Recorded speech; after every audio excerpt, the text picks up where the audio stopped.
Përshëndetje të dashur miq të Pastel, jemi edhe sot së bashku në ekranet tuaja televizive, si çdo ditë tjetër, për të njëjtën arsye, gjithmonë për t'ju informuar, gjithmonë për t'ju updateuar për të gjitha trejat e fundit, gjithmonë për të trajtuar tema të cilat i konsiderojmë të rëndësishme dhe të cilat na tangojnë gjithë neve si shoqëri e tërë, dhe po të njëjtën do ta bëjmë edhe sot në 60 minutat e ardhshme, sepse sigurisht pjesën e parë të emisionit ju tashmë e dini që gjithmonë e kemi të rezervuar për playlistën tonë muzikore, ku sigurisht kemi përgjigjur ca këngë të cilat konsiderojmë se mund të zgjojnë pak alegri tek të gjithë ju, të cilët ndoshta sigurisht një orë para iftarit jeni edhe duke i përgatitur ato ushqimet tuaja të fundit dhe bëni mirë, po tani është koha e rezervuar për të realizuar një bisedë shumë të këndshme. Besoj gjithë ju të cilët na ndiqni në rrjetet sociale, tashmë e keni kuptuar që kemi një personazh shumë të veçantë, ai i cili është në fakt shumë i njohur, ka 20 vite karrierë edhe ndërkombëtare, mirëpo është i yni mbi gjitha. Ai sot vjen në studion e emisionit Pastel, bëhet fjalë për këngëtarin e njohur të ilahijeve, Mesut Kurtish,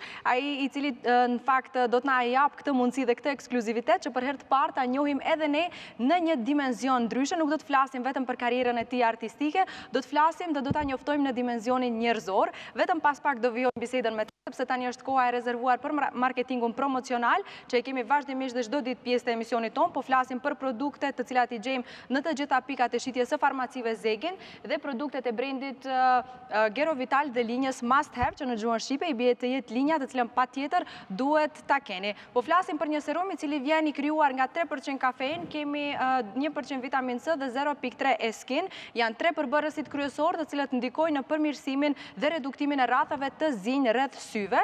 Gjithë ju të cilët ndoshta kohëve të fundit e keni shndruar ndoshta edhe si kompleks dhe mundoheni që vazhdimisht ti mbuloni me korrektore të ndryshme, me makiazh rrathat e zinj rreth syve, por edhe meshkujt sigurisht nuk përjashtohen, sepse mund ta përdorni këtë serum, ai i cili në fakt rekomandohet që të përdoret 2 herë në ditë, në mëngjes dhe në mbrëmje, pasi të keni larë dhe pastruar mirë lëkurën tuaj, dhe sigurisht i bie të jetë hapi i fundit pasi të keni vendosur të gjitha hapat tjerë të rutinës tuaj të mëngjesit dhe të mbrëmjes, kremrave, serume tjera, dhe vjen hapi i fundit që është sigurisht tek zona më delikate dhe më e ndjeshme, që është zona rreth syve. Pra me përdorim të vazhdueshëm dhe në qoftë se jeni konsistent, ju sigurisht do të keni edhe rezultate të shkëlqyeshme në qoftë se e përdorni rregullisht këtë serum. Këtë produkt dhe të gjitha produktet tjera të cilat ne i prezantojmë çdo ditë në kuadër të sigurisht marketingu ton promocional, ju tashmë e dini që mund t'i gjeni në të gjitha pikat e shitjes së farmacive Zegin në gjithë vendin ton. E me qenë se i ftuari im i parë tashmë është akomoduar në pjesën tjetër të studios, koha që edhe unë sigurisht të afrohem për të nisur bisedën me të. Do kemi rastin që të ndjekim edhe disa nga ilahijet më të njohura, të cilat e identifikojnë Mesut Kurtish, ai i cili tashmë është me ne në studio.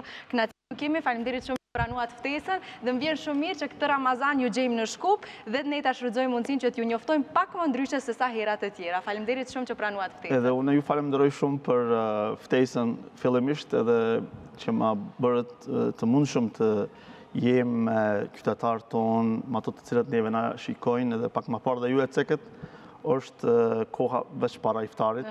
Përgatitja e iftarit është ajo telashi që ka bëhet në shtëpiat tona, por ne jemi në studio. Tamam telashi bëhet në atë hapësirë një orë ose para iftarit. Ashtu dhe në për rrugë njerëzit shkojnë me marra si pitarka, themi janë atë bëhet rëmuja në komunikacion për pitalkat e ashtu, por i natu i pa edhe në përftyrat e qytetarëve se është një lloj keqësie ekziston, edhe se do një herë ajo e shohim ato reagimet janë të disa më intenzive, ashtu përgjithësi, por mas iftarit gjithë qetësohen edhe stabilizohen. Shumë e vërtet. Besoj shumica dhe na ndjekin pas iftarit në video tjera pastaj të cilat ne zakonisht i shfrytëzojmë për t'i promovuar të ftuarit tanë dhe bisedat të cilat i realizojmë. Mesut, ne tashmë e dim kush është Mesuti, përmenda një karrierë shumë të gjatë, gati një jetë të tërë dedikuar sigurisht kësaj karriere artistike që tashmë ka depërtuar edhe jashtë Maqedonisë, në vende tjera ndërkombëtare, por e thash jemi krenar që është i yni dhe që dëgjohet tashmë ndërkombëtarisht.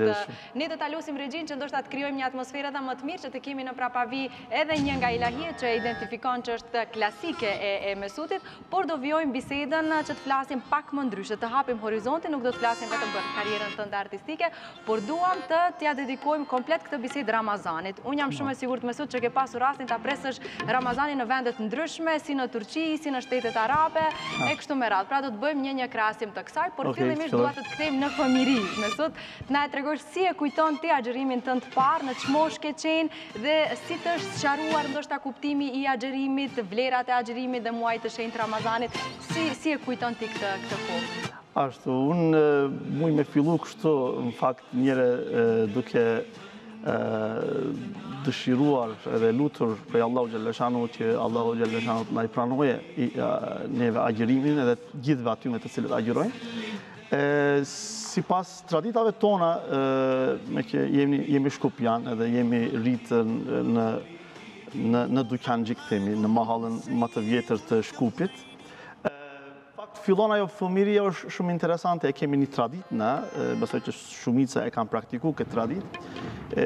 Fëmijët kur janë të vegjël, fillimi edhe fakt ajo mësimi i agjërimit bëhet për një herë, sepse fëmiu i cili është 5 vjeçar ose 6 vjeçar ka pak si rënd ta agjëroje tan ditën deri në mbrëmje, por fillon ajo me agjërimin në të cilën ne në gjuhën turke e themi tekne orugjë, ajo është agjërimi i barkës. Është një periudhë e caktuar e agjërimit, fakt fillon prej mëngjesit deri në mesdite. Edhe pastaj vjen koha kur ato fëmijët fillojnë ngrënien e tyre. Para përgatitjes e agjërimit të plotë. Edhe ato fakt konsiderojnë se kanë agjëruar. Dhe ne i japim dhurat atyve, edhe ne ashtu jemi rritë me këtë tradit. Kur rritemi edhe pak, fillon ajo metoda e dytë. Ajo metoda e dytë është agjërohet ditën e parë. Mesme dhe të fundin. Mesmen edhe të fundin, edhe ajo konsiderohet sikur se me agjëru tanë muaj.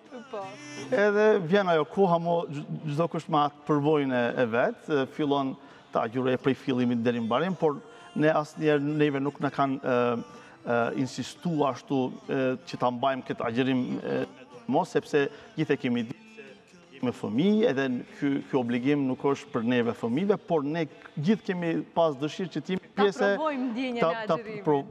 Ta kemi këtë përvojë, posaçërisht kemi pas shumë dëshirë që të ngrihemi në syfyr, në mbrëmje, posaçërisht jemi shumë herë nuk na kanë çuar në syfyr. A janë kuti shpesh si fëmijë që nuk të kanë zgjuar për syfyr? Gjithë kemi konsideruar se jemi pjesë e asaj që ka gjithë janë bashkangjit. Se neve s'na keni ftu, s'na keni zgjuar. Ajo se kemi pastaj rande kemi pas me agjëru. Pra atë shkak e kemi desh urçuar që ta kemi një lloj përgatitje. Tradita ka filluar në këtë pak më poshtë. Po, ta rregullojmë. Është baza? Okej, vetëm ta largojmë bazën, me sot që mos kemi problem. Po, ta lirojmë. Po. Në rregull jemi tash. Besoj se Po. biseda ka shkuar në Patjetër, është ndëgju biseda, po. Dhe pastaj ajo fillon edhe ne jemi rritë me një familje ku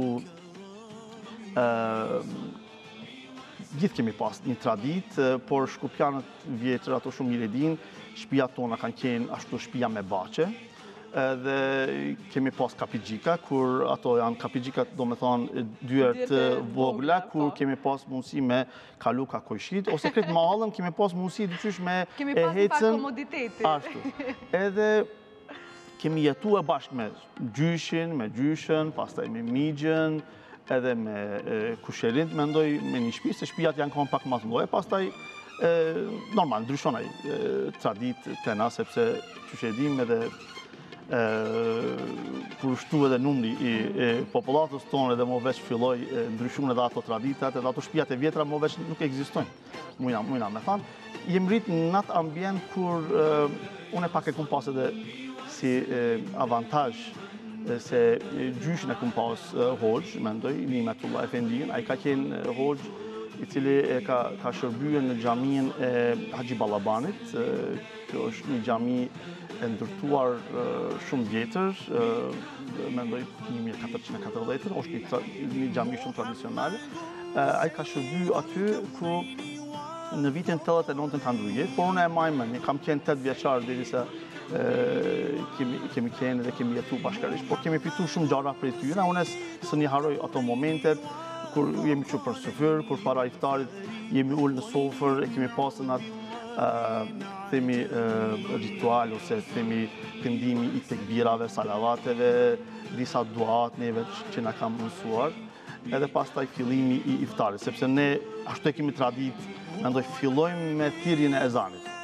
Kurse do të hyjmë pastaj me ato tradita tjera, se si fillon aty, edhe gjithë ka qenë ajo se agjerimi fakt nuk është një obligativ, mendoj vetëm që mos të hajme dhe mos pim, fakt është për musliman është edhe një lloj mësimi, arsimi ose kursi do me thonën, për gjatë një muaji kur njeriu ja përkujton vetvetit se kush është, ku e kalon jetën, deri ku e kemi synimin e jetës në fund, i parashtron ato pyetjet e para të cilat i ka parashtruar edhe fakt edhe vetë Ramazani duhet ta kuptojmë kështu se neve na kanë mësuar se ky është një muaj i cili ka zbritur Kur'ani.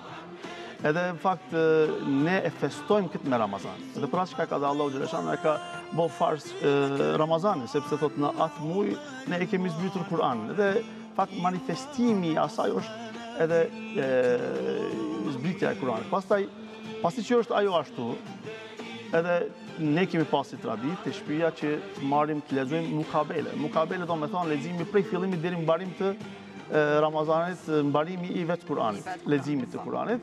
Edhe në fakt ajo i vjen 30 ditë, edhe Kur'ani përbohet prej 30 gjuzave, ajo do me thonë ka 20 faqe në ditë me lexue. Edhe kemi pas ashtu si tradit, manifestimi vot me leximin e Kur'anit. E pastaj vjen ajo e tjetra e cila është momenti kur ne i forcojmë ato lidhjet mes familjeve parafisnore të cilët i kemi, sepse kjo jeta jone dinamike do njerë na merr, posa që është këtë vitin ditën e sot shumë. Ramazani, sepse është ndoshta muaj i vetëm gjatë vitit kur ne e shijojmë tamam në tryezat tona me më të dashurit tanë, me familjarët tanë iftaret. Mendoj se kjo është edhe një faktor shumë i rëndësishëm. Shumë i rëndësishëm, edhe duhet ta falenderoj gjithë ato të cilët i kushtojnë rëndësi, sepse në për shoqëritë të ndryshme ajo është shumë janë doblesh që janë humbur, por të ne ende vazhdojnë ato, edhe vjen koha kur ne shkojmë në për iftare, ose misafirët na vinë, akrabat, themi farefisi njeve na vjen në për iftare,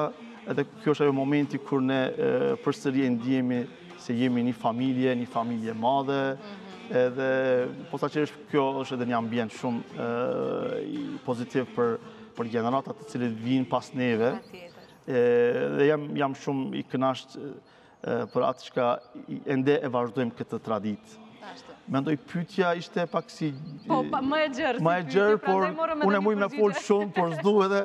Në fakt ma përgjigj edhe pyetjen e radhës, sepse deshta të di kush ndoshta ka qenë personi që ka ndikuar më tepër në krijimin e bindjeve tua fetare, po duket që u përgjigje është pak ajo, mendoj gjyshi. Pastaj dua të di ka qenë nëna ose babai ata që kanë vazhduar dhe kanë zhvilluar këtë bindje tek ti, sepse e the që në moshë të re ke qenë 8 vjeç kur gjyshi ka ndruar jetë. Kush i ka vazhduar këto? Ajo vazhdimi ka qenë normal. Për ato detaje teknike baba ka luajtur rol të madh, kurse në praktikimin e shpirtërore ka qenë nana, e cila gjithmonë na ka ndjek neve, se ne si fëmijë donjëherë themi ok, shumë mirë, do të agjërojmë ose do të fillojmë të falim, por vjen koha, i fillojmë me lutjen, fillojmë sikur se çdo fëmijë, edhe kur e shohim na kalon ajo koha e drekës, na kalon ajo koha e ikindijës, kur vim te shtëpia.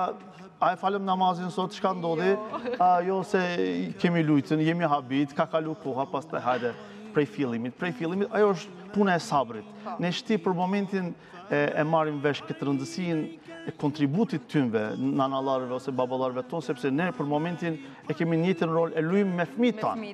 Edhe është e kalojmë atë njëjtën, edhe është duhet me pas një durim të madh, që për të arritur suksesin, se nuk është puna nuk bëhet kjo me imponim, kjo bëhet me vetë dëshirë. Edhe fëmiu i cili është i lindur me atë pastërtinë e tyre hyjnore, të cilën Allahu xhallahu ka krijuar, ne vetëm duhet njeriu t'ia përkujtojmë atë se prej ka ardhur edhe ku do të kthehet edhe për çka është i krijuar.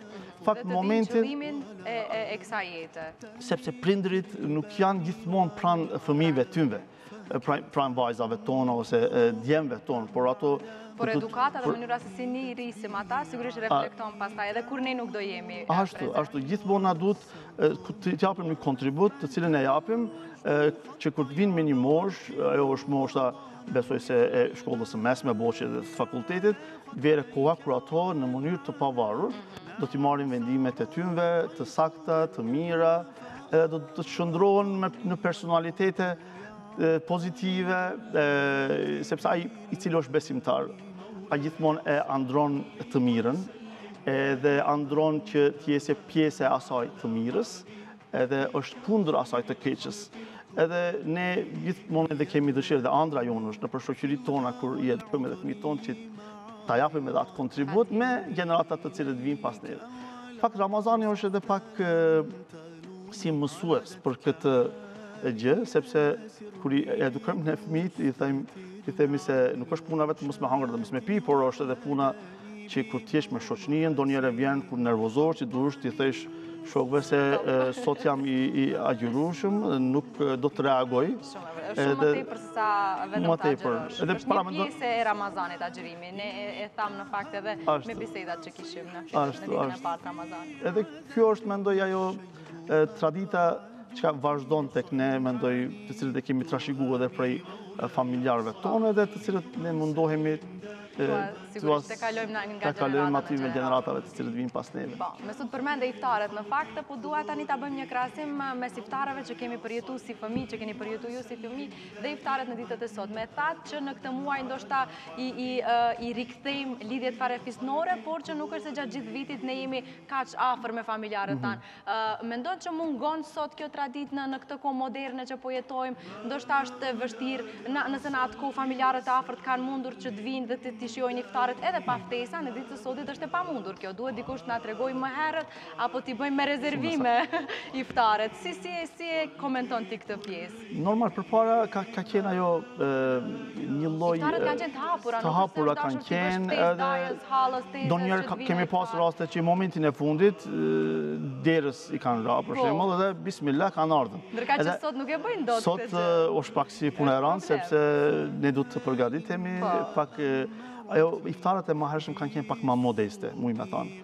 Edhe gjithmonë ka të prisë që nëse vjen dikush, kemi mjaft për ushqim, edhe ai i cili ka ardhur me ndonjë bukë, kos me veti ose ndonjë sen që sepse qëllimi nuk ka qenë ngrënia vetëm.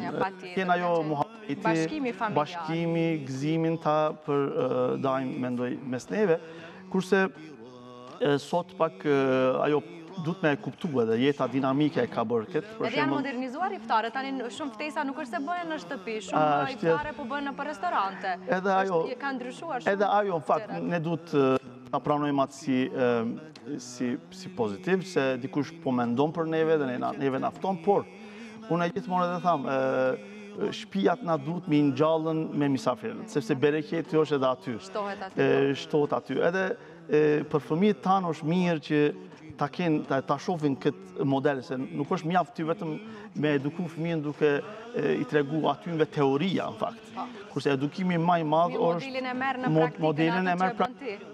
Edhe thu se është një përqindje e madhe, thonë deri në 80-90% e fëmijës të cilën e merr prej prindërve ose të rrethit është ajo praktikave. Kurse ajo teoria është normal për çështje teknike, është pozitive, diçka duhet me mësua, por kurse ajo që ka ekzistuar të natë ende vazhdon për fatë mirë, muj me thanë, sepse në për shoqëritë ndryshme kjo mo veç janë humbën shumica e këtyre, ato thonë po e majme në krone gjyshit tem ose gjyshës teme, ka qenë ajo diçka e ngjashme sikur se tek ju. Në fakt tek ne është ajo pak edhe e kemi tepruar për çështjen e luksit temi ose tepricës hajës, këtë do njërë dhe boj kritikën edhe për vetin tem, po sa ma shumë ngrënje, sa ma shumë alternativa me pasën, por normal çdo kush mendon për mysafirin që t'i ofrohet diçka sa ma mirë, ta shpreh atë mendimin dhe atë sjellje, me sjelljen e tyna me shpreh se sa është i kujdesshëm për mysafirin e vet, por nuk duhet edhe me dalim shumë edhe prej natyrës së Ramazanit, apo? Se Ramazani është ku edhe ne mësojmë modestien, Ramazani është ku ne edhe bëjmë një lloj empatie me të varfërit, apo? Pikërisht këtë duam që ta përcjellim, E që ta përcjellim, ta normalizojmë modestinë edhe të iftareve. Që mos vere koha kur vjen koha e iftarit dhe na e bëjmë një lloj luksi, jetojmë me një grënje themi çka boqet e te i kalon kufit me harxhimet të cilët i bëjmë. Sepse edhe kur jemi agjërueshëm sado që të mbushim tryezën, besoj jemi bindur më që sa pak ushqim konsumojmë. Ashtu, edhe gjithmonë është ajo kritika, posaçërisht se përgatitëm kaq shumë. Sugjerimet të personaliteteve të medicinës, gjithmonë neve na sugjerojnë se du të kemi kujdes, kurse ne e dim shumë mirë prej vetë haditheve të pejgamberit tonë a.s. se si na ka mësuar neve se si të ushqemi, edhe se si të alajmë njënën pjesë të lukthit temi të zbrastur për me frymëzuar. Është një pjesë e ngrënjës, një pjesë e ujit temi, edhe ajo 3 pjesëshin na do njëre te i kalojmë e mushim full edhe pas ta vjen. Edhe kemi pak problem pas iftarit disa prej neve, po që edhe e ndim vetin se ka nevoj pak mushtri, sepse ajo energjia ka shkue. Besoj se në çdo shtëpi kemi modele ashtu. E vërtet, po. Zoti na ndihmo. Ashtu. E tani dua të kalojmë tamam te fokusi i bisedës, sepse je nga ata persona që mund të ndash eksperienca dhe përvoja të atmosferës së Ramazanit në vende të ndryshme, në shtetet arabe, në Turqi, po flasim për vendet muslimane gjithsesi. Cilat janë eksperiencat më të bukura, ndryshojnë ritualet themi nga ato që i praktikojmë ne nga shtetet arabe dhe në Turqi, si ti i ke përjetuar dhe cili është vendi që ty të ka bërë të ndjehesh ndoshta shumë bukur dhe i veçantë në muajin e Ramazanit? Balla kështu, në fillim të studimeve të mia, derisa kam qenë në Britani, ishte ajo ku banojshim me një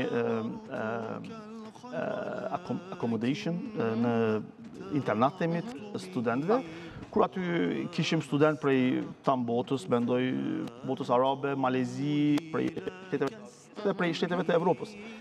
Edhe kur erdhë koha e iftarit, udhëheqësit ishin prej anës lindjes së mesme, edhe erdhë koha e iftarit, iftari i parë, ne kemi agjëruar, edhe në atë kohë Britani ishte ajo dita më e gatë se tek ne, dhe ne bisedueshim me tonë, ato tonë këtu në Shkup Movesh e kishim me iftarin, kurse ne ende erdhë koha e iftarit, shofim ushqimi nuk është gati.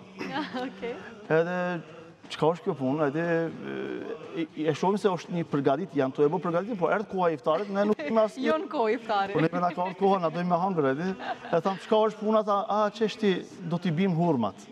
Edhe unë për herë të parë, kjo është, jam të biseduar për vitin 2001, mendoj. Është para sa vjetë, para 23 vjetë. Edhe ishte ajo përvoja jeme e para, na dhanë ka një hurmë, edhe murëm ka një pak qumsht. Pitëm hangrëm, vetëm hangrëm edhe thanë koha e namazit, është ta falim namazin. Ne nuk jemi mësu, traditën tonë, ushqimi vjen para namazit. Se ne uzojme me një hadith të pejgamberit tonë, ku thotë, kur është koha e ushqimit, aty namazi është i mangët. Për atë shkak, hajën e një ushqimin që kur t'jene gjatë namazit, mos të shkojë mendja të ushqimit. Në fakt, aty është ajo e kundërta. Ne fakt fillu me hurmën edhe namazi filloj, normalisht ne e falim namazin, por mendja në rritë e ushqimit. Me barku zbrazë. Edhe ajo ishte pas një ore gjysë ashtu, derisa u përgatit, derisa hangrëm. E vazhduat kështu 30 ditë Ramazan, ose pastaj nuk ishte në dorën tonë, se ne ishim student, edhe nuk e kishim mundësi natë të gatojmë. Edhe pastaj gradualisht u mësum.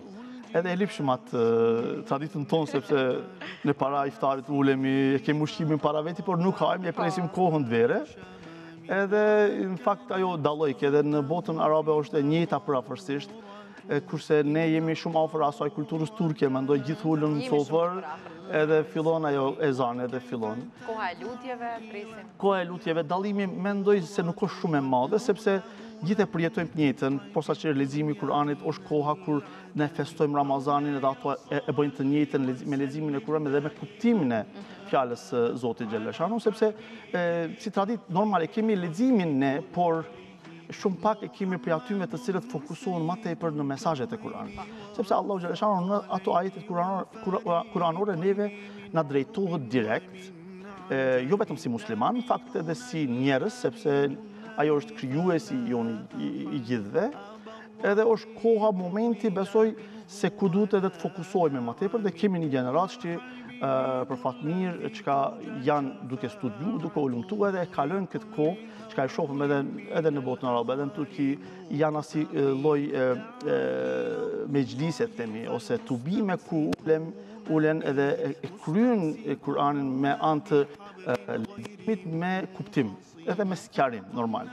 Kemi nevojë, ajo gjithë praktikohet gjithkund, nuk ka belet të cilët lexohen nëpër xhamijat se gjatë Ramazanit kjo është një traditë, por kjo është edhe tradita edhe botës tjetër, por ajo normal, çështja e ushqimit dallon, mendoj. Kur është tek ne në Shkup ne kemi atë ushqimin e veçantë të iftarit. Për çështje kultura. Kultura ajo ndryshon, mendoj, ne kemi ndryshe edhe në botën arabe kur themi, Afrika Veriore, çdo shtet, prej Marokës, në Algjer, në Tunis, çdo kush prej tyre kanë ushqimin specifik për iftar, për shembull. Ato ambëlsirat e veçanta. Kalën më tepër mbresat që ty të ka pëlqyer gjatë muajit Ramazanit. Unë kështu Zoti më ka dhënë një lloj apetiti. Ku jam pak si hapur për kulturat të ndryshme dhe për kuzhinat të ndryshme. Nuk jam edhe aq, por më pëlqen ajo Afrikës Veriore, mendoj e kanë një lloj ushqim, ajo është me siç shqipjan ajo shqip kësëri, thonë kuskus me mish, falan. Lindjen e mesme e kemi ushqimin e maklubës ose mensef i thonë ushqim me mish të delës ose themi të kingjit. Kurse tek ne unë e pëlqej shumë sepse tek ne është iftari posaçërisht në traditën tonë të Shkupit, të vjetër themi, sepse Shkupi më veç ka ndryshuar shumë, kulturat të ndryshme më veç jetojnë. E vjetër ka qenë ajo sa ma thjesht, për shembull kemi pas paqen, është një lloj ushqim. Që nuk ka mungu dhe vazhdon të mos mungu, të pakën në shtëpinë time s'mungon asnjëherë. Kyfte kina pasën, pastaj djath, pak reçel, edhe llojet e reçelit. Ajo ka kalu tek ne sikur se ushqimi i mëngjesit, diçka pak më lehtë. Edhe ajo ende vazhdon, por për momentin edhe ajo më veç ka ndryshuar sepse janë shtuar hajat. Mendoj dallimet janë, muj me thënë, jo shumë të mëdha, po. Nuk dallojnë shumë, po. E tani dua të ndalem te Shkupi sepse përmendet shumë shpesh qytetin tuaj të lindjes, edhe pse lëvizni vazhdimisht shkaku i aktiviteteve, angazhimeve tuaja në karrierë, por që sërish kthehesh në Shkup. Shkon kur shkon me sotje sërish e shohim her pas here edhe në Shkup. Çfarë të lidh më shumë ti me qytetin tënd të lindjes, përveç familjes? Arabët e kanë një thënie shumë të rëndësishme dhe besoj se ajo është si ajo parola e jeme, si moto e jetës. Si moto e jetës është sharaful mekan bil mekin. Ajo rëndësia ose bukuria e një vendit është me vendasit. Sepse asnjë vend nuk është shumë i mirë ose i keq nëse nuk merr kuptim ato të cilët jetojnë në atë vend. Shti paramendoni Shkupi shumë vendet më të mira dhe më të bukura në botë se Shkupi, por për neve të cilët jemi lind këtu ne, dhe paramendoni e keni gjithë farefisin këtu rreth, e keni shoqërinë këtu ne, e keni mendoj kolegët ose themi njerëz të cilët takojnë njëjtës kulture, flasin njëjtën gjuhë, edhe nuk e ndin ti asnjëherë vetin i huaj në momentin ti kur del prej shtëpie. Del edhe e sheni shokë për shembull. Ajo tek ne spontanisht i kemi donjëherë ato takimet, apo del për shembull në çarshi dhe kur është filan shokë, a je i lirë ta pim ka një kafe me atë tjetër. Ol për shtëpie pa plan, por ki përjetu shumë gjëra. Dhe kjo është një gjë që nëpër metropolat të ndryshme të botës nuk e ke. Ato gjithë i mungon kjo. Për shembull, boçi e kanë punën pak më mirë, boçi kanë hapësira më tepër për me bërë një biznes ose të jetojnë një jetë pak më luksoze, por ajo çështja e njerëzisë, marrëdhëniet të cilat i kanë njerëzore i kanë pak më të mangët. Ato edhe nuk kanë mundësi edhe me i vizitu farefisin, ku me kalu një jetë pak më tepër me shoqërinë, me i dal kohë, për shembull, atyre të cilët kanë respekt ndaj tyje, për shembull. Na gjithë kemi shoqëri të ngushtë, afër, por kemi edhe një shoqëri, një rreth me të cilët boçi vjet njëherë takohemi, por kur takohemi, kalum, çka ndodhi gjatë vitit, edhe çdo kush e tregon Jesh atë. nostalgjik sa herë. Kjo që është një takova. terapi, besoj se shumica e shoqërive i mungon kjo, por ne e kemi. Edhe unë kur e krahasoj vetin, ka shumicën e rasteve kom pas edhe ofertë prej firmës me të cilën unë e bashkëpunoj që 20 vjet, Awakening Music, ajo është produksioni i Londrës, i Britanisë, edhe i kemi ato shoqërinë, për shembull ishin një kohë, një periudhë në Egjipt, pastaj për momentin janë në Stamboll. Unë tham kështu, unë i pëlqej shumë këto vendet, Stambolli është si kendra jeme, edhe pa shku në Stamboll çdo 2-3 muaj një herë e ndi vetin si i mangër, por unë nuk e shoh vetin se unë muj me jetu këtu në Stamboll. Kjo i bie që nuk do të zhvendosesh Se Stambolli është shumë vend i mirë për me hec, për me jetue është pak më ndryshe. Sepse donjëherë e shet atë panoramën e bukur, por ti në mendjen e I ka dy anët e medaljes. se kemi aty shoqëni, kemi familjarë të cilët jetojnë edhe i shohim jetën e ty se çush e kanë. Edhe besoj se ajo, unë gjithmonë tham, një në kam këtu si Shkup e kam si qendër, por ma të kamën tjetër e heci botë. E shoh, më pëlqen, i falemendroj shumë për respektin edhe pastaj kthehem aty ku e kujtimet bukura, përsërish kthehesh. Aty ku e ndi vetin më i lumtur, më i kënaqur, mendoj edhe më i përmbushur. Ashtu, edhe besoj se jetojmë me një shoqëri shumë mirë dhe pozitive ku njerëzit kanë shumë respekt ndaj njëri tjetrit, e respektojnë punën. Për shembull, posaçërisht artistët gjithmonë në shoqëri të tjera kanë edhe pak probleme, kanë nevojë me hec me roje donjëherë, për ato të cilët janë shumë popullor themi, ose s'në shkojnë në ndonjë restoran sepse paparacia i ndjek ato.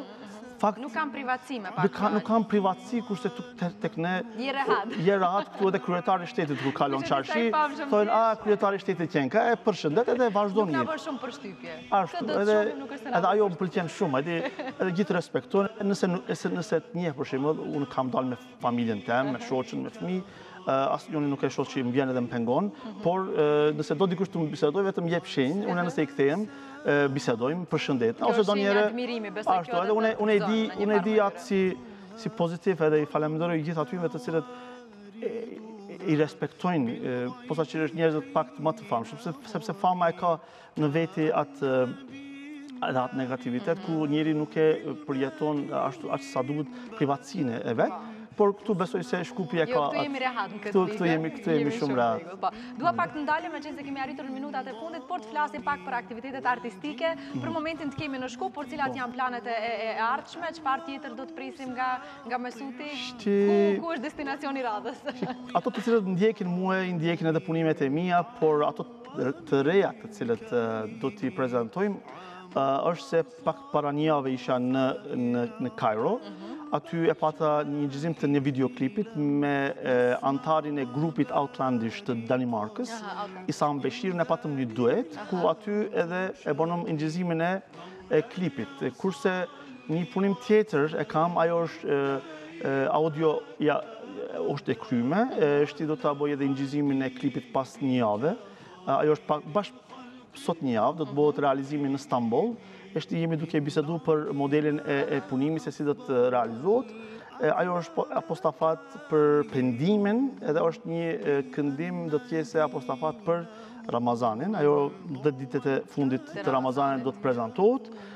Jashtë asaj, na i kemi disa programe, koncerte në Turqi, unë do t'i kem në Stamboll, në disa qytetet të Turqijës, si kurse Diyarbakëri, besoj se edhe në Bursa do t'a kemi një aktivitet. Por aktiviteti më i madh është që kemi fillu më veç përgatitjen për atë aktivitet, është koncerti jonë e cila do të realizohet në Sarajev, në kryeqytetin e Bosnës, me artistin e famshëm do të jemi bashkë në atë koncert, është Maher Zeni, sepse jemi në të njëjtën produksion, edhe do të jese ajo manifestimi i Bajramit, por ditën e tretë të Bajramit, në Zetra, do të jese në atë sallën e famshëm të tyve. Edhe prej tani më veç kemi fillu për çështje teknike, përgatitje, e normal aty ka edhe një traditë pak më ndryshe, se edhe vjet isha një tubim tjetër, shumë e kanë një atmosferë pak më të gjallë, du ta pranojmë, edhe pse jemi të Shkupit, ato gjërat pozitive të cilët i kanë vendeve tjera, nuk u amohojmë, por edhe mi marrë dhe si shembull që me e atë ambient dhe këtu tek ne, sepse kur i shoh aty duke përjetu atë dhe do njerën thot, i tham vetë pse ne nuk e përjetojmë këtë. Por janë shumë edhe ma të organizuar këtë çështjen e manifestimeve, të koncerteve, posaçërisht për Bajram e për Ramazan. Edhe jashtë asaj normal kemi programe, koncerte nuk do të ndalin. Jam shumë i lumtur dhe i gëzuar sepse jemi në rrugtim prej vitit 2004, të cilën e kam fillu, kam në punimet e mia vazhdimësi, ajo shumë e rëndësi. Shumica e artistëve këtë rast nuk e kanë mundësi, nuk e kanë sepse fillon me do një projekt, pastaj ngel, se nuk është puna. Këtu është ajo ngecja, ndoshta që pastaj e kanë probleme dhe të rritjen edhe të kenë një konsistencë, një vazhdimësi të karrierës. Edhe suksesi jonë krejt vjen prej asaj sepse bashkëpunojmë një ekip shumë të mirë, edhe pozitiv, edhe shumë kreativ.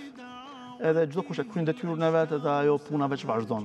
Bukur shumë, po. Unë do kisha dashur që të ndalim edhe në ca pika, po kemi arritur fare në fund. Ta kisha ditur do kisha zgjedh komplet këtë pjesë ta diskutonim ndoshta.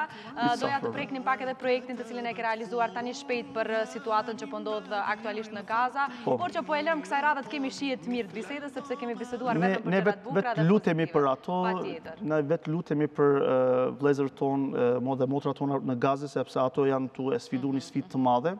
Shpresojmë se sa më kohë të shkurt ta kalojnë këtë krizë, edhe e jona është vetëm t'ja bëjmë botës me dije se çka po realizohet aty, çka po bëhet aty, që dyqysh me reagu e dyqysh me avum të mundshëm ato të cilët janë përgjegjës në të reagojnë edhe në të ndalin këtë dunë, sepse aty mbytet njerëzia.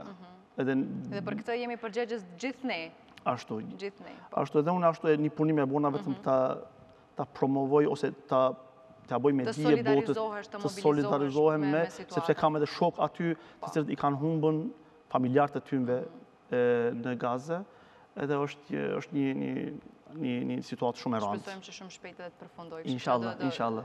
Më shumëta që mund të bëjmë, më e pakta në fakt që të në këtë moment të lutemi për ato edhe ta kalojnë sa më shpejt këtë sfidë. Me sot ne të dëshirojmë shëndet, faleminderit shumë që ishe pjesë e Pastel. Shumë faleminderit edhe unë ju shpresojmë të takojmë në projektet e ardhshme ku do t'i promovojmë shumë kënaqësi. Inshallah. Faleminderit shumë edhe një herë për ftesën. Shumë faleminderit.